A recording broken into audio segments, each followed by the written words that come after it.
आप सभी को राधे राधे। आज का ये ज़रूरी वीडियो है कि मैं इस बारे में बात करना चाहती हूँ। पिछले वीडियो में भी मैंने डिस्कस किया कि जो रोग होता है उसके दो कारण होते हैं, एक होता है विरुद्ध आहार और दूसरा होता है पाप का नतीजा।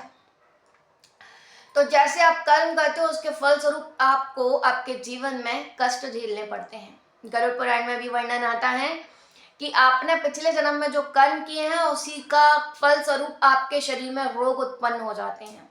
आपके शरीर में जो कुछ भी रोग है वो इसलिए है क्योंकि आपने पिछले जन्म में जो पाप करे थे उसी का नतीजा आप भोग रहे हैं। तो पाप जो करे हैं उसके लिए आपको कुछ दान पुण्य करना पड़ेगा जिससे आपके पाप कट जाए और वो पुण्य में कन्वर्ट हो जाए। ये शरीर जब तक ही है, शिव पुराण में वर्णन आता है, ये शरीर जब तक ही है जब तक इसमें पाप और पुण्य है। तो पाप और पुण्य जब तक आपके शरीर में है, जब तक ही आपका शरीर रहने वाला है, तो आपके संग जो कुछ भी बुरा घटित हो रहा है, आपके शरीर में रोग है, पीड़ा है, दरिद्रता है, दुख है, कष्ट है, कोई आपके संग में ऐसा बीता हुआ है जो आपको दुखी दुख दे रहा है। ज्योतिष शास्त्र में वर्णन आता है कि जो आपको मिले हैं परिवार रिश्तेदार वालों के रूप में जन्म से या शादी के बाद, भी नए रिश्तेदार मिले हैं, आपके दोस्त हैं, जो कोई भी हैं, अगर आपके जीवन में आके आपको पीड़ा दे रहे हैं, बहुत दुख दे रहे हैं, तो समझ लीजिए कि आपने पिछले जन्म में उनके संग कुछ पाप किया था, तो वो रिश्तेदार बन के बैठे हैं और आपका खून चूस रहे हैं, आपको परेशान कर रहे हैं। इसीलिए वो जो कुछ भी कह रहे हैं आप उनको सुनते जाइए, है ना। एक कान से सुनिए, एक कान से निकालिए और उनसे जितना हो सके पीछा छुड़ाने की कोशिश करिए, क्योंकि वो आपको दुख देने ही आए हैं। उनका मेन कारण ही ये है कि वो आपको नीचा दिखा सके। वो आपकी निंदा करते हैं, अपन को ये लगता है अरे ठीक है सब झेल लेंगे। तो कहते हैं कबीरदास जी, निंदक न्यारे राखिए, बिन पानी बिन साबुन बिना निर्मल करे सुभाए। कबीरदास जी का ये कहना है, जो बुराई करने वाले हैं, जो निंदक है, उनको पास में रखिए। वो बिना साबुन के और बिना पानी के आपको धो डालते हैं, आपको साफ कर देते हैं, आपकी कमियां बताते हैं। ठीक है, आप उनसे अपने आप को काबू में करना सीख लेते हैं, आप अपने गुस्से को कंट्रोल करना सीख लेते हैं। वो कुछ भी कहते जाएं लेकिन आपको बहुत ज़्यादा सहनशीलता अपने अंदर आ जाती है। मैं जानती हूँ जब आप कुछ काम गलत नहीं करते तो भी आपसे कोई उल्टा सीधा कहता रहता है, तो ऐसा लगता है कि यार ये कौन से पाप कर्म करे हैं। तो भैया पाप का ही नतीजा है जो ये इंसान आपके सामने खड़ा है। इसीलिए क्योंकि आप ये सोचे हैं कि अरे ये इंसान मर जाए तब जाकर सुखी होंगे। जैसे मान लीजिए कोई बहू है और उसकी सास उसको बहुत परेशान कर रही है ना, तो वो ये सोचती है ये मर जाएगी तब चैन से जी लूंगी। चैन नहीं है, लेकिन जीवन में इतनी आसानी से जो कर्म करें वो भोगने पड़ेंगे। वो सास के संग जो आपने दुख दिया था, हो सकता है पिछले जन्म में आप उसकी सास हो, तो इस जन्म में वो आपकी सास बन के आपको दुख दे रही है।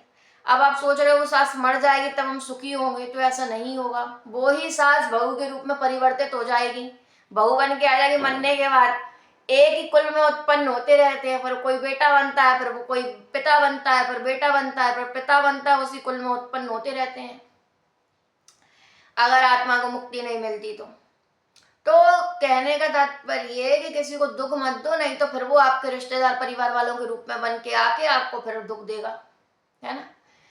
तो भगवान जो आपको रिश्तेदारों से मिलवाते हैं वो आपके रिश्तेदार इसलिए हैं क्योंकि पिछले जन्म में उससे आपका कोई ना कोई संबंध था।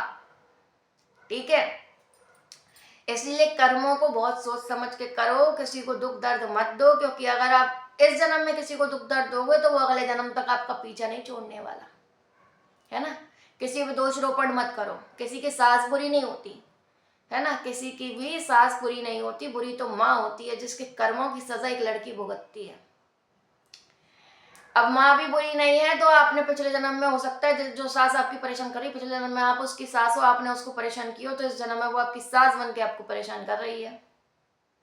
ये सारी चीजें बहुत सोचने वाली होती हैं, क्योंकि मुझे एक चीज समझ में आती है कि किसी भी लड़की का ससुराल खराब नहीं होता, किसी भी लड़की का ससुराल खराब नहीं होता। लोग कहते हैं अरे ससुराल बहुत खराब है, उसकी सास ऐसी है, नंद ऐसी है, ससुर ऐसे हैं, जेठानी ऐसी है। नहीं, किसी का भी ससुराल खराब नहीं होता।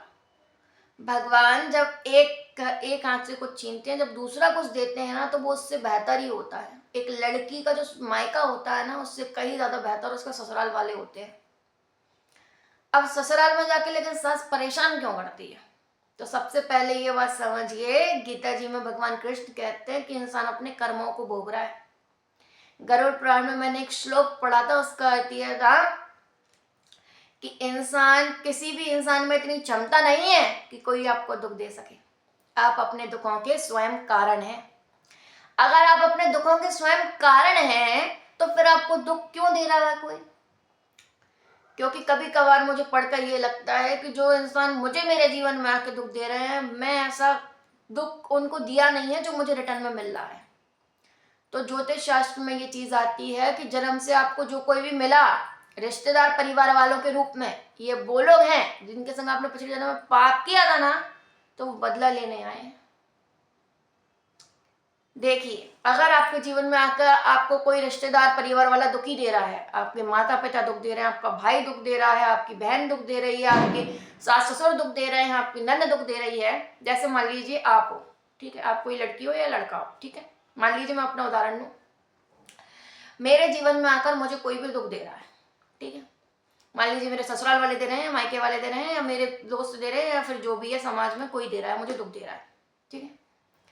तो ये जो इंसान जो दुख दे रहा है मुझे, वो इसलिए दे रहा है क्योंकि पिछले जन्म में मैंने इसको दुख दिया था, तो ये बदला लेने आया है ज्योतिष शास्त्र के हिसाब से, या क्योंकि मैं अपने कर्मों को भोग रही हूँ। पिछले जन्म में मैंने इनको कर्म जो दुख दिए हैं, जो कर्म मैंने इनके संग बुरे किए थे, वो ये सब लोग मेरे से बदला लेने आए हैं, मेरे रिश्तेदार बन के बैठे हैं, ठीक है।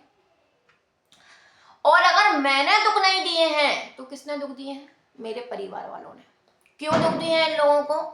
क्योंकि जो माता पिता के कर्म होते हैं उनकी संतानों को भोगने पड़ते हैं, और अपने ही माता पिता, एक ही पीढ़ी नहीं, आगे चल के 10 पीढ़ी। गरुड़ पुराण में आता है, गरुड़ पुराण में ये वर्णन आता है कि आगे चल के 10 पीढ़ियों तक को वो भुगतान करना पड़ेगा जो कर्म आपने किए हैं। मान लीजिए अगर मैं आज मैं सासू और मैं अपनी बहू के संग गलत करूं, तो जो मेरी पीढ़ियां होंगी, जो मेरी बेटी होगी, बेटी की बेटी होगी, उसकी भी बेटी होगी, ऐसी 10 पीढ़ियों तक पाप भोगने पड़ेंगे। जो मैंने कर्म किए हैं वो मेरी संतानों को भोगने पड़ेंगे।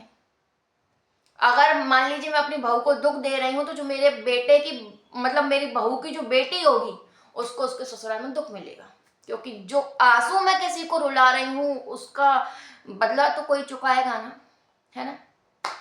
इस वजह से तो एक बात समझ लेनी चाहिए कि जो भी बेटी दुख झेल रही है, जैसे मान लीजिए आज मैं अपने ससुराल में दुख झेल रही हूँ, मेरी सास मुझे परेशान करी, मेरी सास जब भी मुझे परेशान कर सकती है, हो सकता है पिछले जन्म में मैंने सास बन के उसको परेशान किया हो, या फिर इस जन्म में मेरी माँ ने मेरी भाभी को परेशान किया हो, या मेरी दादी ने मेरी मम्मी को परेशान किया हो, या मेरी जो पिछली 10 पीढ़ियां हैं, नानी वगैरह हैं, उनने अपनी बहुओं को परेशान किया हो।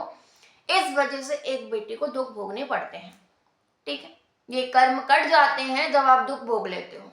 इनसे डरा मत करा करो, रोया मत करा करो, जी हमसे जी कह रही हैं तो हमसे वो कह रही हैं, हमें रुला रही हैं। कोई आपको नहीं रुला सकता, आप केवल अपने कर्मों को भोग रहे हो। क्यों?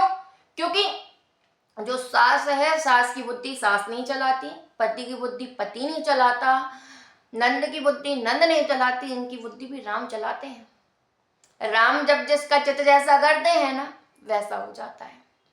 क्योंकि रामचरितमानस में वर्णन आता है कि राम भगवान जब जिसका चित्त जैसा करते हैं वैसा हो जाता है। मतलब इंसान की बुद्धि इंसान नहीं चलाता, इंसान की बुद्धि भी राम चलाते हैं।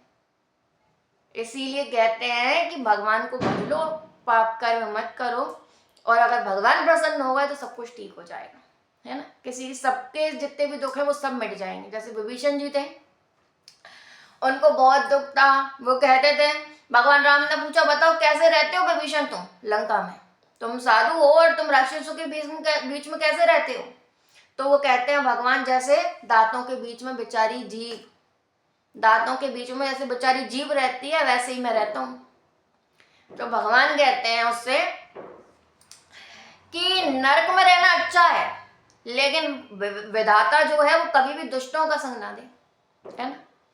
और भगवान जिस पर कृपा करते हैं उसकी सारी मुसीबतें छूट जाती हैं। राम भगवान जब मिले विभीषण जी से, तो राम भगवान ने पूछा बताओ विभीषण क्या चाहिए? तो वो कहते हैं भगवान कुछ नहीं चाहिए, आप मिल गए यही सबसे बड़ी चीज हो गई। तो वो राम भगवान से कहते हैं कि हमें कुछ नहीं चाहिए। तो राम भगवान बदले में क्या कहते हैं कि मेरा मिलना निष्फल नहीं जाता। तुम मुझसे मिले हो तो तुम्हें राजपाट भी मिलेगा और सब कुछ मिलेगा।